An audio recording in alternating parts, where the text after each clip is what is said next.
আসসালামু আলাইকুম। ফেব্রুয়ারি ইনটেক ২০২৬ যে সকল বাংলাদেশি স্টুডেন্ট ভাইরা আপনারা পর্তুগাল এম্বাসি ফেস করতে যাচ্ছেন তাদের জন্য শুভকামনা। আমি আজকের ভিডিওতে চেষ্টা করব পর্তুগাল এম্বাসি সম্পর্কে কিছু তথ্য দেওয়ার।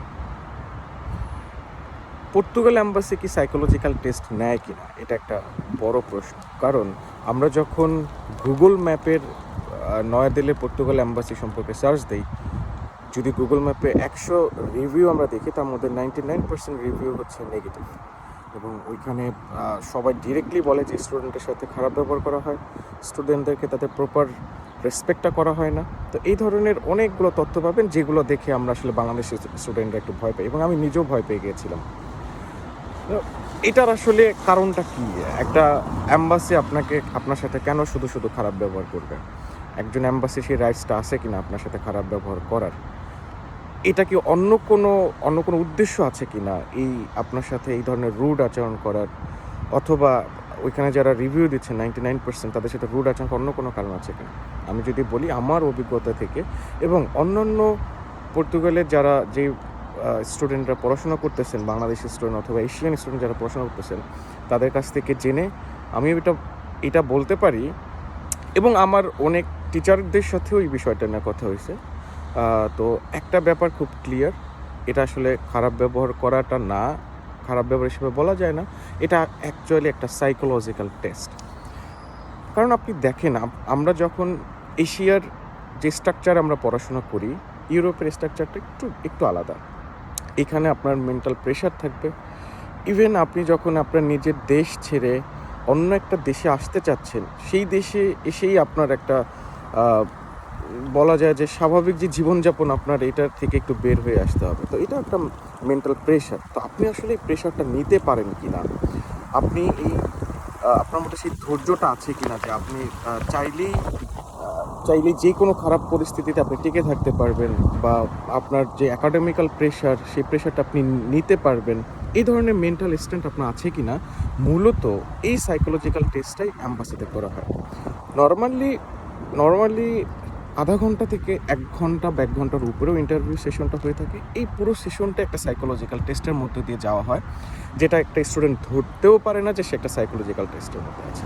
আমি যদি একটা অভিজ্ঞতা আপনাদেরকে বলি, আমার খুবই কাছের একজন বন্ধু যে ইউনিভার্সিটি অফ লিসবনে পড়াশোনা করতেছেন, তার পুরো ডকুমেন্টটা যখন কনসুলার হাতে নেওয়ার পর কোনো কথা নাই, স্টুডেন্টের সাথে কোনো কথা না, কিছু না, জাস্ট শুধু ব্যাংক স্টেটমেন্টটা বের করে তার দিকে ছুঁড়ে মারা হয়। তো এইটা দেখে সে আসলে খুবই ঘাবড়ে যায়। এটা খুব স্বাভাবিক একটা জায়গা যে আপনি ওইখানে যাবেনই একটা অনেক বড় টেনশন নিয়ে, যে আসলে কি হতে যাচ্ছে, আপনি কিচ্ছু জানেন না, কোনো ধারণা নাই। ইন্টারভিউটা কে নিবে আপনি এটাও জানেন না, পর্তুগিজ নেবে না এশিয়ান সাবকন্টিনেন্টের কেউ একজন নেবে। বাট ম্যাক্সিমাম টাইম এশিয়ান সাবকন্টিনেন্টের কেউ একজন আপনাকে এই ইন্টারভিউ পুরো সেশনটার দায়িত্বে থাকে। তো এগুলো নিয়ে আসলে যখন অনেক প্রেশার থাকবেন, তখন হুট করেই যখন কোনো কথা নাই, কোনো ইন্ট্রোডাকশন ছাড়া, বা আপনার সাথে তাদের কোনো আলোচনা ছাড়াই একটা ব্যাংক স্টেটমেন্ট আপনার দিকে ছুঁড়ে মারার অর্থটা হচ্ছে তারা আপনাকে পছন্দ করে নাই, অথবা আপনার ডকুমেন্টগুলো তাদের পছন্দ হয় নাই। ব্যাপারটা তো আসলে এরকমই হয়, কিন্তু না, এটা আমার ওই বন্ধু তখন খুবই কাইন্ডনেস প্রকাশ করছে, এবং সে তার ওই ব্যাংক স্টেটমেন্টটা আবারও দেখে ওই কনসুলারকে প্রশ্ন করা হয়েছে যে আপনি যদি আমাকে একটু ক্লিয়ার করে বলতেন যে আসলে ব্যাংক স্টেটমেন্টটা কোথায় প্রবলেম, আমি এটা বলার জন্যই আমি এখানে আসছি, এই ইন্টারভিউটা দিতে আসছি, তো আপনি আমাকে কাইন্ডলি কোশ্চেন করেন। তখন তাকে কোশ্চেন করা হলো, একটা স্পেসিফিক ট্রানজ্যাকশন ধরে কোশ্চেন করা হলো, এবং তার যে কনসুলার ছিলেন তার এক্সপ্রেশনটাই ছিল এরকম যে তার ওইটা স্টুডেন্ট যেই রিপ্লাইটা করছেন এটা সে সন্তুষ্ট না। সেকেন্ড বিষয়টা বলি, সে প্রতিটা ডকুমেন্টেই যখন সে যাচাই করবে, আলটিমেটলি আপনাকে প্রশ্ন করা হবে, আপনি যে ডকুমেন্টগুলো অ্যাম্বাসিতে জমা দিবেন সেই ডকুমেন্টের উপরে আপনাকে কোশ্চেন করা হবে। আপনার ব্যাকগ্রাউন্ড সম্পর্কে কয়েকটা কোশ্চেন হতে পারে। তো আপনি ওই ডকুমেন্টগুলো যখন সে প্রত্যেকটাতে উল্টে দেখছে, তার কাছে যেহেতু সমস্ত ডকুমেন্ট আছে, উল্টে দেখছে, এবং সে খুবই বিরক্ত প্রকাশ করে স্টুডেন্টকে প্রশ্ন করতেছে যে এইগুলোর আসলে মানে কি, এগুলো কোথা থেকে আসলে, এগুলো ভ্যালিড কিনা, এগুলো অরিজিনাল কিনা, এগুলো ফেক কিনা, এই ধরনের কোশ্চেনগুলো করা হচ্ছে। তো স্বাভাবিকভাবেই একটা স্টুডেন্টের জন্য এটা আসলে মানে তারা মেনে নিতে পারে না, অথবা ঘাবড়ে যায় ওই সময়টাতে। তো এই এই ব্যাপারটাই অ্যাম্বাসি অনেক বেশি ফোকাস করে, যে আপনি ওই মেন্টাল স্ট্রেনটা যারা আপনাকে প্রেশারটা করতেছে এটা আপনি নিতে পারতেছেন কিনা। তো যারা নিতে পারে তারাই হয়তো এটা ভিসা পাওয়ার ক্ষেত্রে একটু আগায় থাকে, যারা নিতে পারে না তাদের যদি অন্যান্য জিনিস ঠিক থাকে তাহলেও হয়তো এটা হইতে পারে, এটা আমার জানা নেই। বাট ম্যাক্সিমাম যেহেতু আপনি গুগল ম্যাপে দেখবেন যে প্রায় 99% রিভিউ এখানে নেগেটিভ, তার মানে ম্যাক্সিমাম স্টুডেন্টের সাথে ওরা এই কাজটাই করে। আমি যদি আমার নিজের অভিজ্ঞতা বলি, আমার ডকুমেন্ট ছিল অনেক, বিকজ আমার স্পন্সর ছিল, আমার স্পন্সরের ডকুমেন্ট দেওয়া লাগছে, আমার নিজের ডকুমেন্ট দেওয়া লাগছে, আমার ব্যাকগ্রাউন্ড রেডি করা লাগছে। তো সমস্ত ডকুমেন্টগুলো যখন সে দেখতেছিল এবং একদম ফার্স্ট ডকুমেন্ট থেকে লাস্ট ডকুমেন্ট পর্যন্ত আমার সাথে এক প্রকার বলা যায় যে তারা ডিবেটের মতো আর কি, প্রত্যেকটা ডকুমেন্ট নিয়ে কথা বলতেছে, সে একটা আর্গুমেন্ট রেডি করতেছে, আমি তার ওই আর্গুমেন্টের সাথে কখনো সহমত প্রকাশ করতেছি, কখনো আবার আমি ওইটাকে কাউন্টার দিচ্ছি। তো বাট একটা সময়ের জন্য আমি বুঝতে দিইনি যে আমি আসলে ভিতরে আমি আসলে দুর্বল হয়ে পড়তেছি, এটা আমি তাকে বুঝতে দিইনি। আমি সবসময় আমার মুখে হাসি ছিল এবং তাকে আমি বোঝানোর চেষ্টা করছি যে আমার প্রত্যেকটা ডকুমেন্ট এখানে অরিজিনাল এবং তুমি চাইলে এটা যাচাই করতে পারো। এবং সেটা আমি সেটা করাইছি। কিভাবে করাইছি, আমাকে যখন তারা ট্যাক্স ফাইল নিয়ে কোশ্চেন করা হলো, আমি বললাম যে ট্যাক্স ফাইল নিয়ে আসলে কোশ্চেন করার কিছু নাই। ট্যাক্স ফাইল একটা এটা আমাদের বাংলাদেশের একটা ওয়েবসাইট আছে, এনবিআর ওয়েবসাইট, আপনি চাইলেই ওয়েবসাইটে যেটা যাচাই করতে পারেন, এটা নিয়ে আসলে কনফিউশন থাকার কিছু নেই।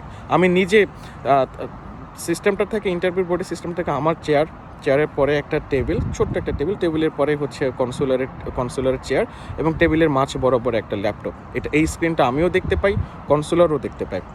তো তখন আমি তাকে বললাম যে তুমি সার্চ দাও, এনবিআর এর ওয়েবসাইটে সার্চ দাও আমার ট্যাক্স ফাইলটা আসলে জেনুইন কিনা। তো ওকে দিয়ে সাথে এটা আমি চেক করাইছি। তো যখন দেখলো যে ওকে, ও আর কোনো কথা বলতে পারেনি। ও আমাকে আমার ব্যাংক স্টেটমেন্ট নিয়ে আরেকটা খুব ইন্টারেস্টিং কোশ্চেন করছে। সেটা হচ্ছে আমার ব্যাংকে যেহেতু অলমোস্ট 20 লাখসের উপরে এখানে লিকুইড মানি ছিল, তো বলতেছে যে আসলে এই তোমার বাংলাদেশের ব্যাংকে কি আসলে এটা বৈধ কিনা, যে 20 লাখ টাকা একজন স্টুডেন্টের অ্যাকাউন্টে থাকতে পারে কিনা। তো আমি ওকে ছেলেকে তখন ওই মুহূর্তে বাংলাদেশ ব্যাংকের একটা প্রজ্ঞাপন দেখাইলাম যে আসলে বাংলাদেশের একজন স্টুডেন্টের অ্যাকাউন্টে কত টাকা থাকতে পারে এবং এই টাকাটা আসলে যদি একজন স্পন্সর গিফট করে তাহলে সেটা আসলে বৈধ কিনা। তো আমি এবং যারা আসলে এই ধরনের ইন্টারভিউ ফেস করেন এবং প্রত্যেকেরই এই ধরনের একটা স্ট্রেন্থ থাকে যে সে আসলে ডকুমেন্ট সম্পর্কে প্রপারলি জানে, বিকজ সে ডকুমেন্ট সে নিজে রেডি করছে, অথবা যাকে দিয়ে রেডি করাইছে সে সেটার সহযোগী হিসেবে ছিল, তো সে সম্পর্কে সব জানে। তো ওইখানে গিয়ে আপনি যেহেতু আপনার সমস্ত ডকুমেন্ট সম্পর্কে খুব ভালো ধারণা আছে, আপনি সমস্ত ডকুমেন্টের উপর কথা বলতে পারবেন, তো আমার মনে হয় যে ওই সময়তেই যদি কনসুলার আপনার সাথে আপনাকে মেন্টাল স্ট্রেন্থ পরীক্ষা করার জন্য কোনো নেগেটিভ ওয়ার্ড উচ্চারণ করেও থাকে, আপনার পোলাইটলি ঘাবড়ে না গিয়ে পোলাইটলি সেটার অ্যান্সার করা এবং যদি আপনার কাছে সুযোগ থাকে সেটা প্রুফ করানো। সেটা যদি ট্যাক্স ফাইল নিয়ে ওরা কোশ্চেন করে থাকে, আপনার এনবিআর ওয়েবসাইট আছে বাংলাদেশে, আপনি ওকে চাইলে এনবিআর ওয়েবসাইট সম্পর্কে এনবিআর ওয়েবসাইটের লিঙ্ক সহকারে ওকে বলবেন যে এই ওয়েবসাইটে ঢুকলে আপনি আমার এই ডকুমেন্টটা যাচাই করতে পারবেন। আপনার ব্যাংকের স্টেটমেন্ট নিয়ে যদি কথা বলে আমি পরামর্শ করব যে বাংলাদেশ ব্যাংকের কিছু রুলস অথবা অ্যাকাউন্ট সম্পর্কিত যেই ধরনের তথ্যগুলো ওরা জানে, আপনি জানেন যে আপনাকে কী টাইপ কোশ্চেন করতে পারে, আপনি আপনার ডকুমেন্ট দেখলেই বুঝতে পারবেন। তো ওগুলো সম্পর্কে যদি কোনো রেফারেন্স আপনি নিয়ে যেতে পারেন যে আসলে এটা ভ্যালিড, এগুলো আপনাকে খুব বেশি কাজে দেবে। তো সর্বোপরি আমার এই ভিডিওটা করার উদ্দেশ্য হচ্ছে একটাই, সেটা হচ্ছে আপনাকে পুরো ইন্টারভিউ সেশনটাকে আপনার একটা সাইকোলজি টেস্টের মধ্যে দিয়ে যাওয়া হবে। আপনার কাছে যদি মনে হয় যে তারা আপনার সাথে খারাপ ব্যবহার করতেছে, আপনি 100% শিওর থাকবেন যে ওরা আসলে আপনাকে সাইকোলজিক্যাল টেস্টের মধ্যে নিচ্ছে। আপনাকে ওই সময়টাতে খুব বেশি স্ট্রং থাকতে হবে, পোলাইট থাকতে হবে এবং আপনি চেষ্টা করবেন ও যে কোশ্চেনটা করছে সেটার ভ্যালিড একটা অ্যান্সার দেওয়ার। যদি সুযোগ থাকে সেটা প্রুফ করার, বিকজ আপনার ওই সাথেই আপনার কাছে ল্যাপটপ এবং ওই ল্যাপটপের চাইলে অ্যাক্সেসও আপনি নিতে পারবেন। তো যদি সুযোগ থাকে ওটা ভ্যালিডিটি প্রুফ করার, আপনি সাথে সেই ওয়েবসাইটে গিয়ে বা সেই সোর্সে গিয়ে আপনি আপনার ডকুমেন্টটাকে প্রুফ করাবেন। এতে ওরা অনেক বেশি খুশি হয় এবং মানে আপনার প্রতি সন্তুষ্টিটা অনেক বেশি বেড়ে যায়। দুইটা উপায়ে হচ্ছে